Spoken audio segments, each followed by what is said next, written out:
Champions trophy సెమీఫైనల్లో భారత్ ఫీల్డింగ్లో అద్దరగొట్టింది. మన ఆటగాళ్లు పలు అద్భుతమైన క్యాచ్లతో ఆసీస్ను దెబ్బతీశారు. ఓవరాల్గా 264 పరుగులకు ఆసీస్ ఆల్అౌట్ అవ్వగా కీలకమైన బ్యాటర్ ట్రావిస్ హెడ్ను ఆరంభంలోనే అవుట్ చేయడం కలిసొచ్చింది. హెడ్ వికెట్ తీయడం ద్వారా ఆసీస్ భారీ స్కోరు చేయకుండా ఆడుకోవడంలో భారత్ సక్సెస్ అయింది.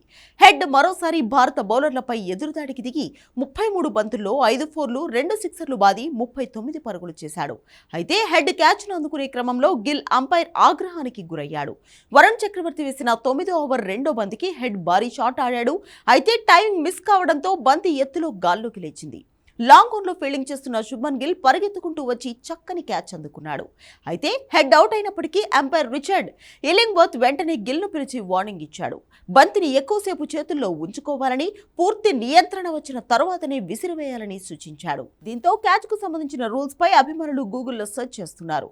ఓ ఆటగాడు క్యాచ్ అందుకున్న తర్వాత బంతిని ఎంతసేపు పట్టుకోవాలనే దానికి నిర్ణీత సమయం అంటూ ఏదీ లేదు. అయినప్పటికీ బంతిపై ఆటగాడు పూర్తి నియంత్రణ కలిగి ఉండడంతో పాటు సదరు ఆటగాడు సరైన కదలికలు కలిగి ఉండాలని మెరిల్బోర్న్ క్రికెట్ క్లబ్ నియమం చెబుతోంది. ఈ రూల్ ప్రకారం క్యాచ్ పట్టడం అనేది ఫీల్డర్ బంతిని మొదటిసారి తీసుకున్నప్పటి నుంచి ప్రారంభమై ఫీల్డర్ బంతితో పాటు తనను పూర్తి కంట్రోల్ చేసుకోవడం ద్వారా క్యాచ్ పూర్తయినట్టు రూల్స్ చెబుతున్నాయి.